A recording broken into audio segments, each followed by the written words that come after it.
¿Contentos? Sí, qué bueno. Yo estoy muy emocionado de poder iniciar el 2024 predicando y hablando de Jesús, del Espíritu Santo. Y el día de hoy voy a pedir que tú me ayudes a predicar, ¿sí? Yo no necesito que estés medio dormido. Las calefacciones, ya saben, las voy a apagar porque luego el calor los adormece, ¿verdad? ¿Cuántos dicen amén? ¿Cuántos dormilones hay aquí?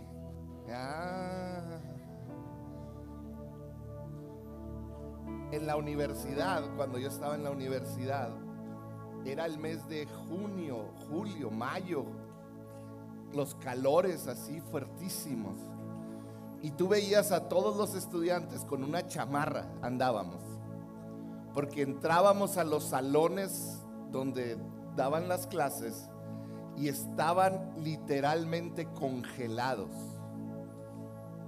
Y yo dije, pues ¿por qué? Y una vez me puse a investigar y hablé con uno de los encargados, un maestro ahí, y me dijo, está comprobado que si tú pones el ambiente así entre azul y buenas noches, con el clima así tibio, dice, tu cuerpo se relaja y empieza a dormir y dejas de aprender.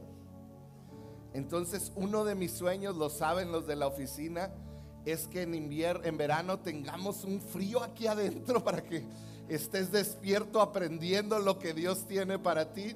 No le hace que llegues con tu chamarrita, pero yo quiero que puedas aprovechar cada enseñanza de la palabra de Dios. Padre, te entregamos este tiempo. Dile, Señor, me presento ante ti, dispuesto a aprender, dispuesto a ser retado por tu palabra, dispuesto a que me hables, a que me animes, a que me corrijas. Señor, venimos dispuestos a ti. Espíritu Santo, yo pido que el día de hoy tú muevas de lado a lado, que nos hables en el nombre de Cristo Jesús. Amén y amén. Si estuviste aquí la semana de Navidad, hablé de un versículo en Mateo capítulo 2, hablamos sobre los sabios del oriente. Y cuando yo leía ese versículo, ese relato del nacimiento de Cristo, me llamó mucho la atención unos versículos posteriores al nacimiento de Cristo. Este versículo que vamos a leer sucede en una escala del tiempo, quizá unos 2 años, menos de 3 años, vamos a ponerlo así, después del nacimiento de Cristo. En otras palabras, Jesús todavía no tenía 3 años cuando esto que vamos a leer sucede.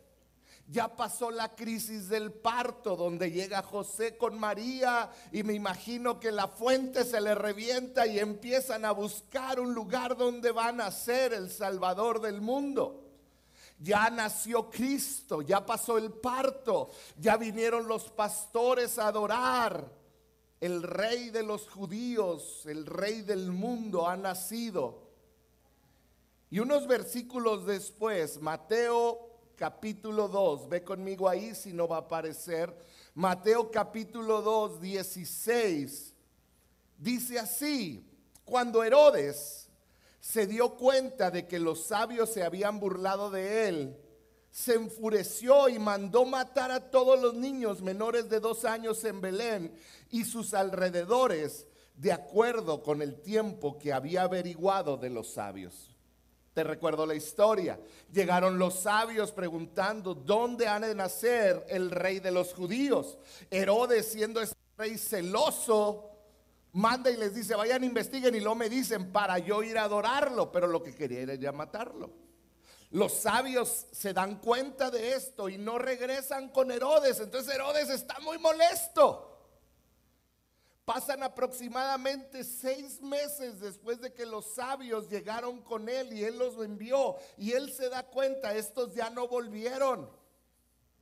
Entonces está molesto y fíjate lo que manda hacer, algo demoníaco. Dice, mandó matar a los niños menores de 2 años en Belén y todos sus alrededores, de acuerdo con los tiempos que había averiguado de los sabios. Entonces se cumplió lo dicho por el profeta Jeremías. Me llama mucho la atención que en medio del relato más increíble del mundo, el nacimiento del Salvador, el autor Mateo hace una referencia al libro de Jeremías de un lamento. Escribió, se oye, el versículo 18, se oye un grito en Ramá, llanto y gran lamentación. Es Raquel que llora por sus hijos y no quiere ser consolada. Sus hijos ya no existen. ¿Puedes imaginarte el dolor de toda la región de Belén y todos sus alrededores? Están familias llorando porque han matado a sus hijos menores de 3 años, entre 2 y 3 años, todo hacia abajo. Gente está doliendo, está triste. ¿Y cómo puede ser que del momento más glorioso de repente se menciona y el autor mete aquí este momento tan triste de lamento en Israel? Se oye un grito en Ramá, llanto y gran lamentación. Es Raquel que llora por sus hijos y no quiere ser consolada. Sus hijos ya no están, ya no existen. Este versículo, como te dije ahorita, es una referencia al libro de Jeremías. Pero la historia, para entender lo que sucedió y por qué lo mencionan en el nacimiento del Salvador, está en Génesis. O sea que por lo menos 3 veces se menciona este lamento de Raquel. Y mi pregunta es, ¿por qué mencionar en el Nuevo Testamento? ¿Por qué mencionarlo en medio de la historia del nacimiento de Jesús? Esto tan triste. Creo firmemente que Dios tiene una palabra para ti y tu familia en estos versículos. Y vamos a analizarlos. La historia en Génesis 35 relata la historia de Raquel y Jacob. Se han casado y Raquel no puede tener hijos. Raquel pasan los años y no puede embarazarse, pero de repente esta mujer Raquel y su esposo Jacob, está ella embarazada y tienen a su primer hijo llamado José.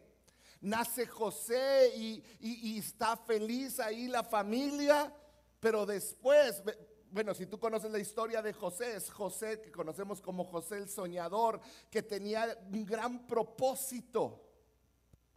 Tenía el propósito en su vida de salvar a toda la descendencia de Israel de una hambruna.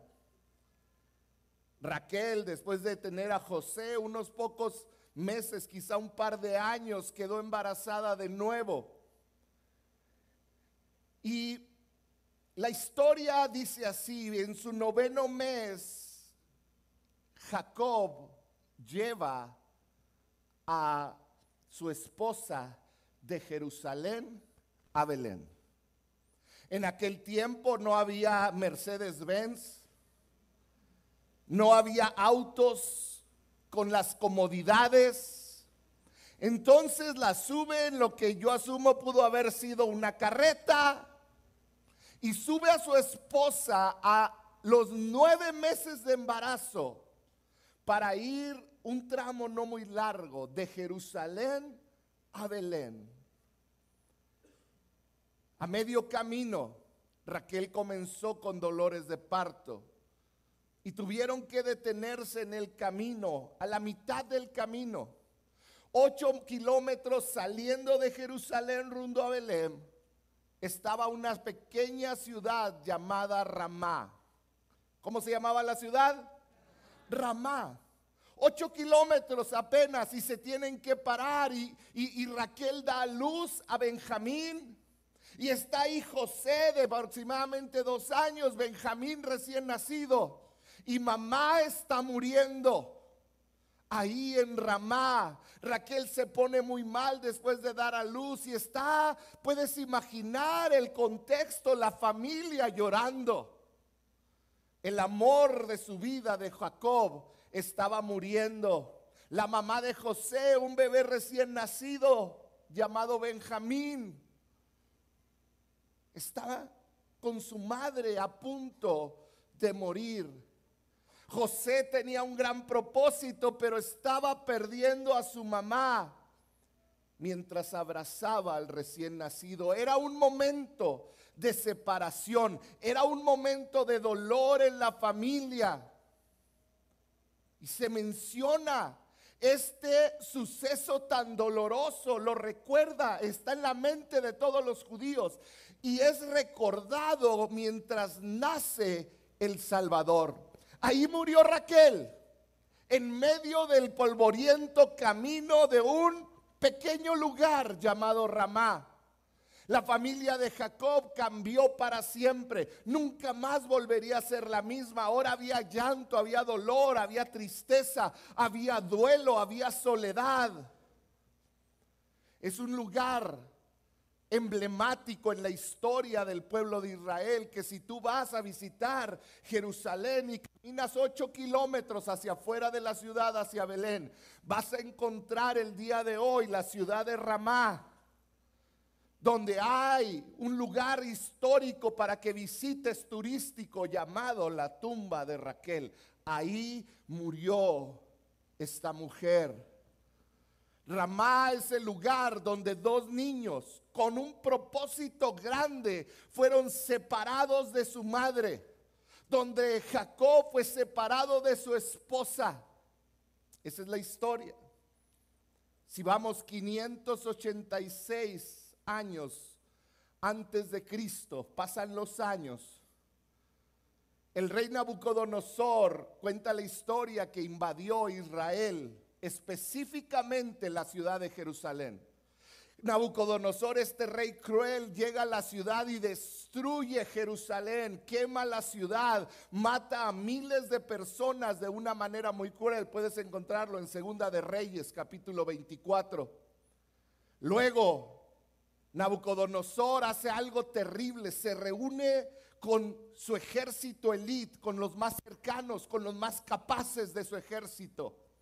Y les da una orden, les dice, vayan a Jerusalén, casa por casa, puerta por puerta, y quiero, fíjate bien esto, quiero que secuestren a 10,000 hijos de los judíos. 10,000 hijos de judíos, hombres, mujeres. Quiero que vayan y los arranquen de sus hogares, pero quiero que no se traigan a cualquiera. Quiero que se traigan a los mejores parecidos. Gracias a Dios yo no estaba ahí, si no hubiera sido un terror. Ni Raciel, imagínense que nos encuentren ahí, nos llevan. Gracias a Dios somos mexicanos, Raciel.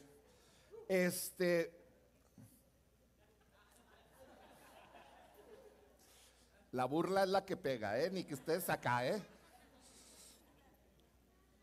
Eran los más fuertes, los más capaces, los más talentosos, los mejores en las artes, los mejores en los instrumentos, los mejores en carpintería, en herrería. Dice, escoge a los hijos de los judíos que son lo mejor de lo mejor y secuéstralos.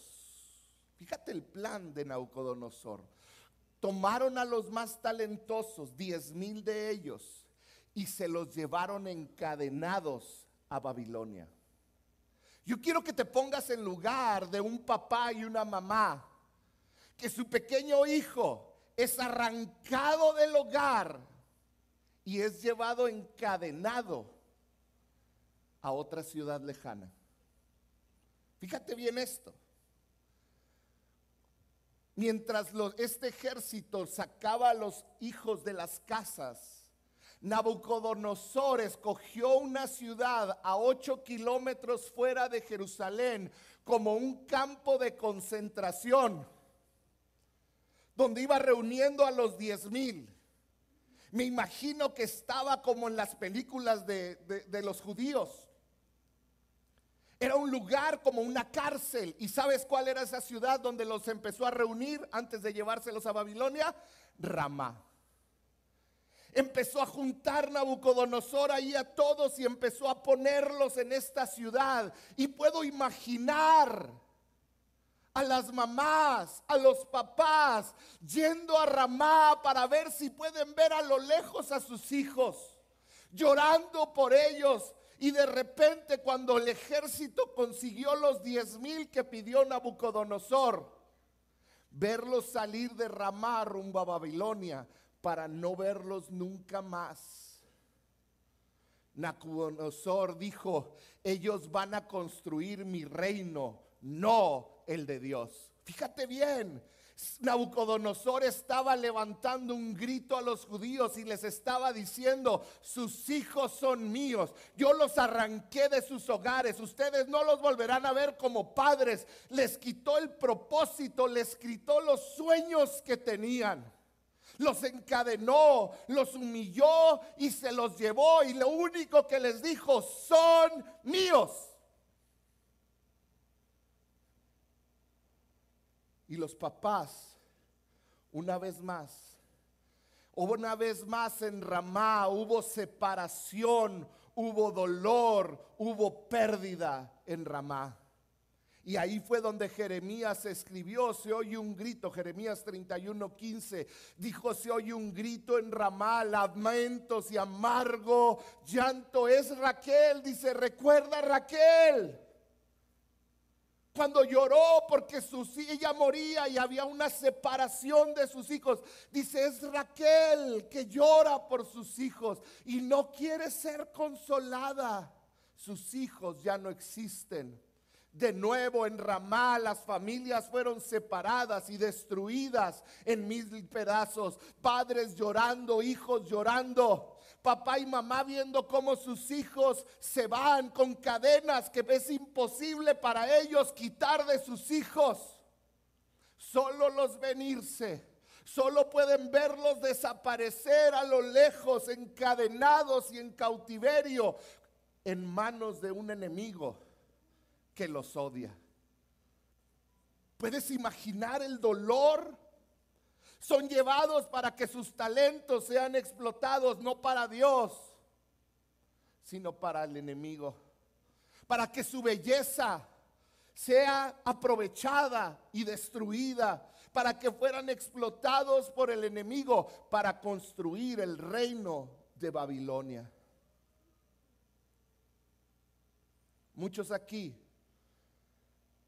han vivido momentos así, o estás viviendo momentos así.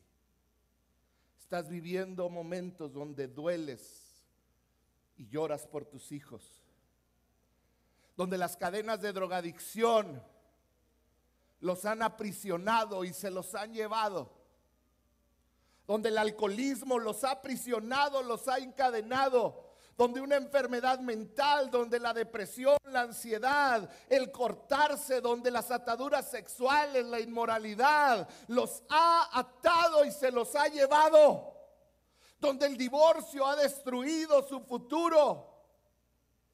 Y estás como los papás ahí en Ramá, llorando ver a tu hijo encadenado irse, llorando como ellos de dolor y de frustración. Te sientes quebrado, triste, desesperanza hay en tu corazón. Es Raquel que llora por sus hijos y no quiere ser consolada. Creo firmemente que en nuestra sociedad hoy enfrentamos un espíritu como el de Nabucodonosor. Hay un espíritu como el de Nabucodonosor que quiere llevarse a nuestros hijos, que quiere a tus hijos, que quiere a mis hijos, que quiere llamarles la atención y quiere capturarlos y sacarlos de tu hogar. Hoy no les estoy predicando porque tú puedes estar aquí pensando, mi hijo ya está allá. Yo lo vi irse en cadenas, yo vi cómo se iba yendo. Yo hoy no vine a predicarle a un grupo de fracasados o víctimas de sus circunstancias.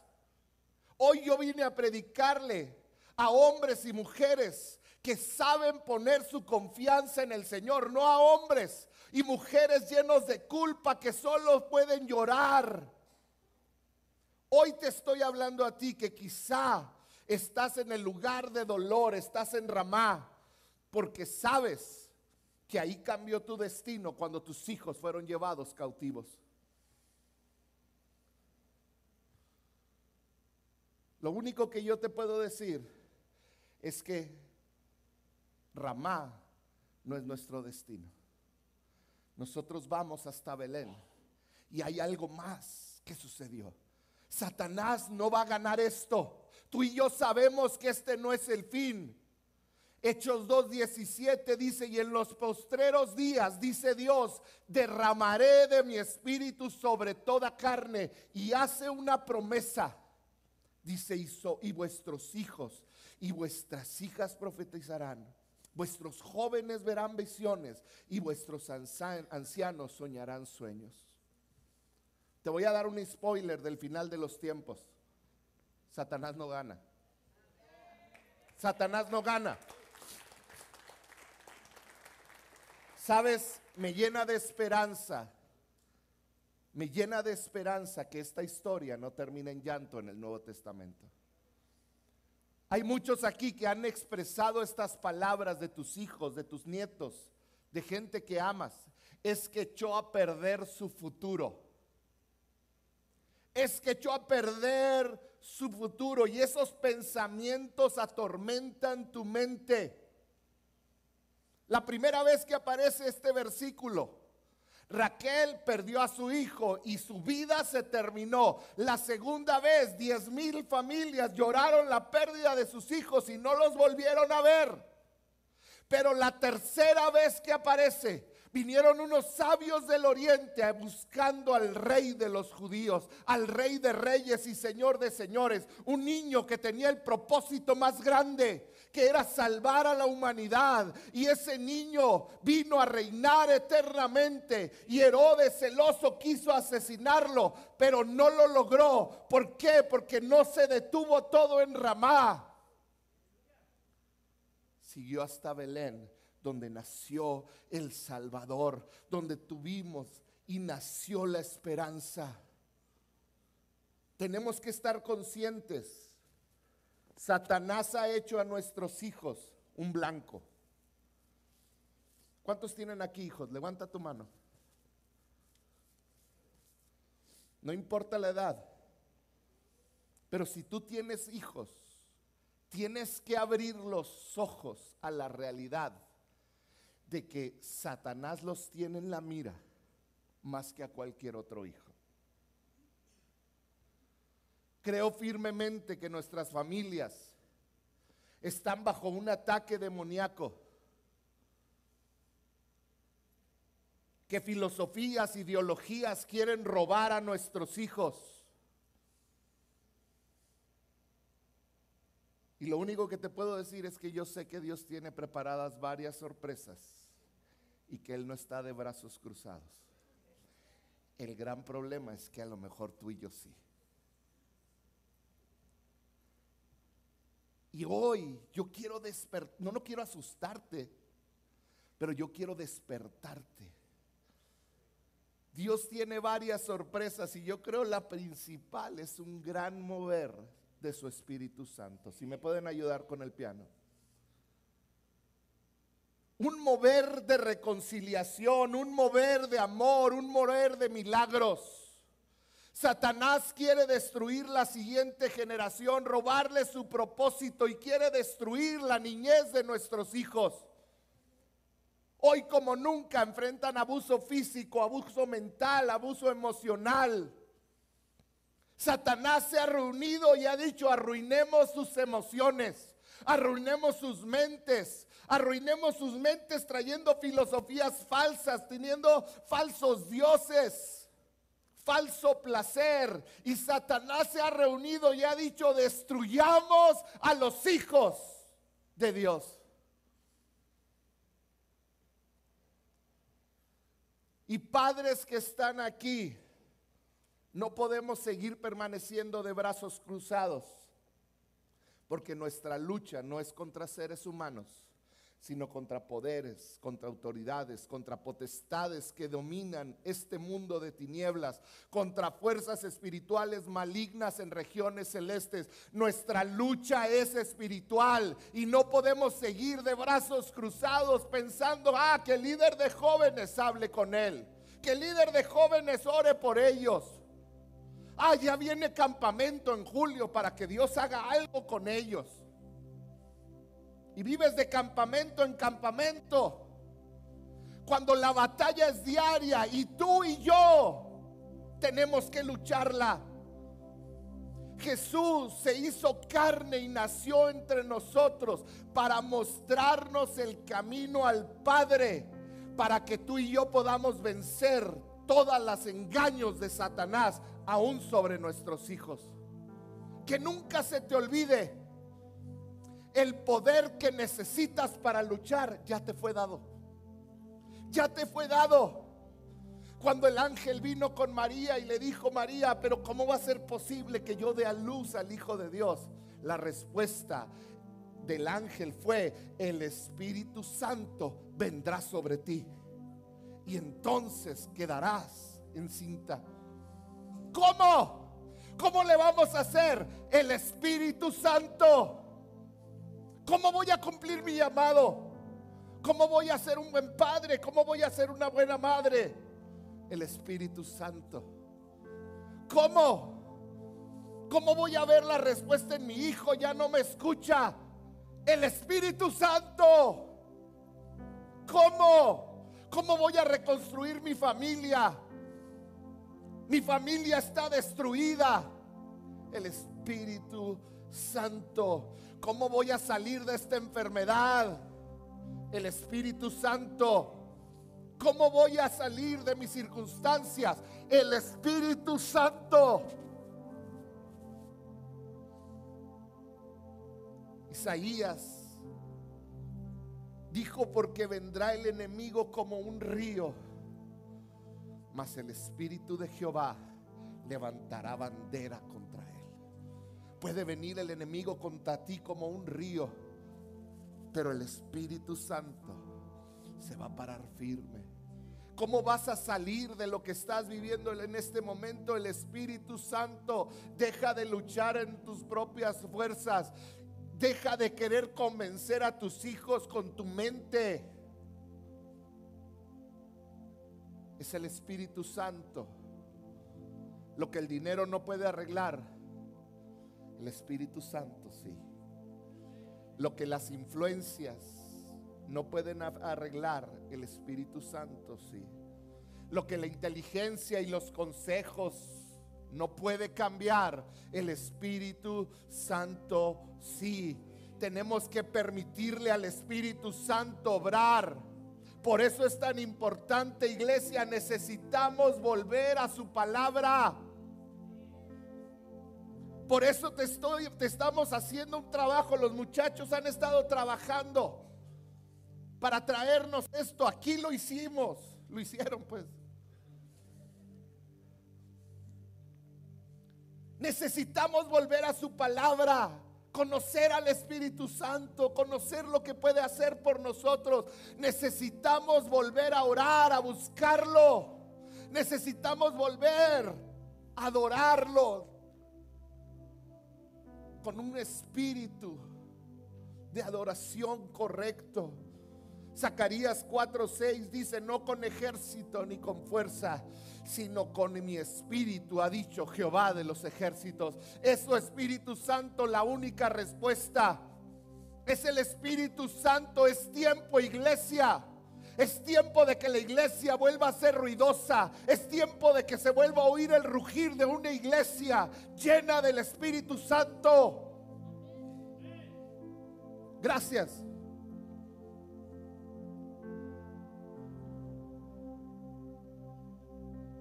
Aunque uno lo crea, pero necesitamos volver. Nosotros estamos callados en la adoración cuando tenemos que responderle a Él, pero el mundo no está callado para robarse a tus hijos. Es tiempo que la iglesia, hombres y mujeres, se levanten y le digan: Satanás, no puedes quedarte con mi matrimonio. No puedes y no te vas a quedar con mi matrimonio. Satanás, no puedes quedarte con mis hijos. Satanás, no te vas a quedar con mi economía. No te vas a quedar con mis compañeros. Porque aquí, Satanás, tú no reinas. Es tiempo que la iglesia se levante.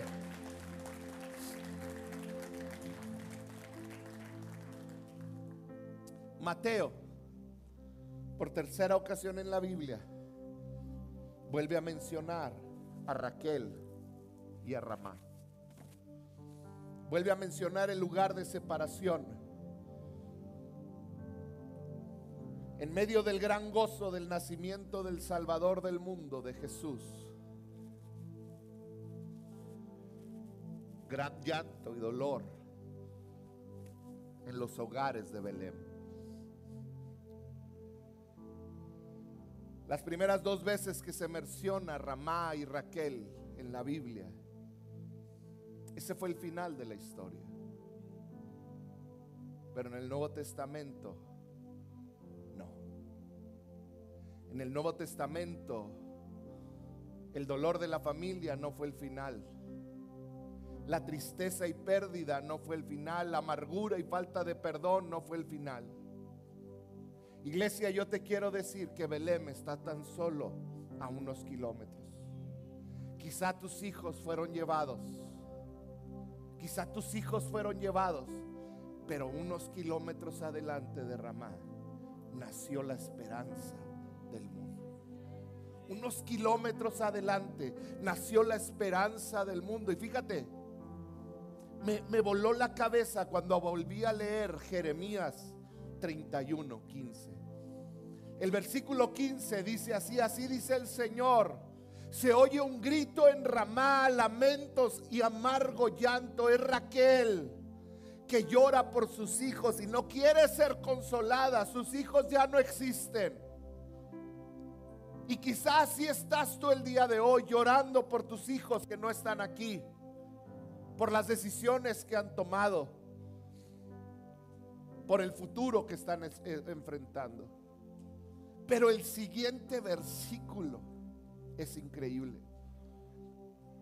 Dice así el versículo 16: así dice el Señor, reprime tu llanto. Dice, controla tu llanto, deja de llorar las lágrimas de tus ojos, pues tus obras tendrán su recompensa. Y luego hace una tremenda promesa al pueblo de Israel. Le dice, tus hijos volverán del país enemigo, afirma el Señor. Tus hijos regresarán. Tus hijos regresarán.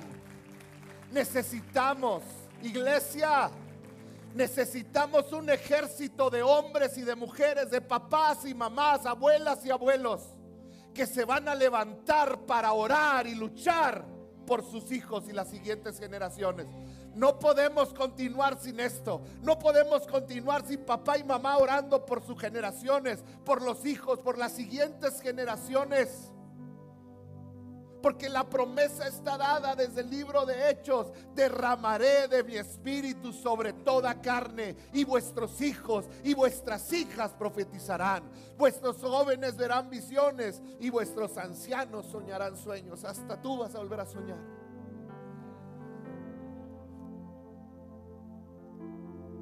Pero necesitamos que se levanten aquellos que orarán y que tomarán la palabra de Dios y dirán, mis hijos van a regresar. Mis hijos van a regresar. necesitamos un avivamiento en nuestra juventud. ¿Habrá adultos aquí que necesiten un avivamiento en su hogar? Lo primero que debes de hacer es dejar de cargar lo que no puedes resolver.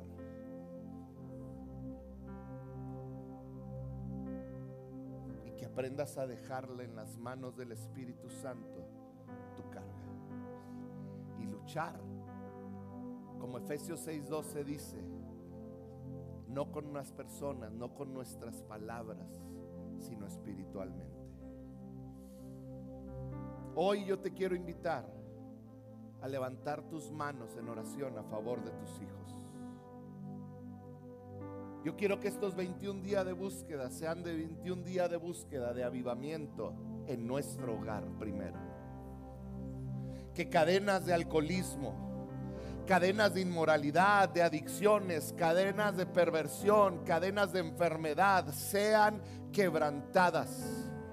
Que nuestros hijos regresen de la tierra del enemigo. Pero eso va a requerir nuestra oración, nuestra confianza. Ahorita en un momento vamos a orar por un avivamiento en nuestros hogares y por un avivamiento en este lugar. Necesitamos del Espíritu Santo. ¿Por qué no cierras un momento tus ojos?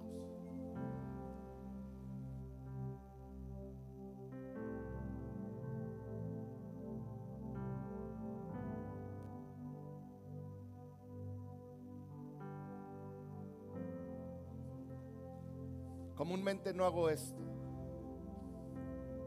pero si tú anhelas un avivamiento y quieres pedirlo, ¿por qué no vienes aquí enfrente? Si tu casa necesita un avivamiento, si tu casa ha estado siendo robada por el enemigo, no tardes, no tardes. Esto no es para aquellos que piensan dos veces. Si vas a venir, ven ahorita, ven. Ven, y ahí donde estás empieza a clamar al Señor. Esto no viene porque simplemente te paraste aquí enfrente. Esto es una lucha. Y es una lucha donde tú tienes que decirle: Espíritu Santo, ven a mi hogar. Ven a mi hogar, ven a mi hogar, Espíritu de Dios. Lo que ha tenido controlado y dominado, sometido en mi hogar, Satanás. Espíritu Santo, yo pido que tú seas el que tome el control, Espíritu de Dios. Espíritu Santo, toma el control.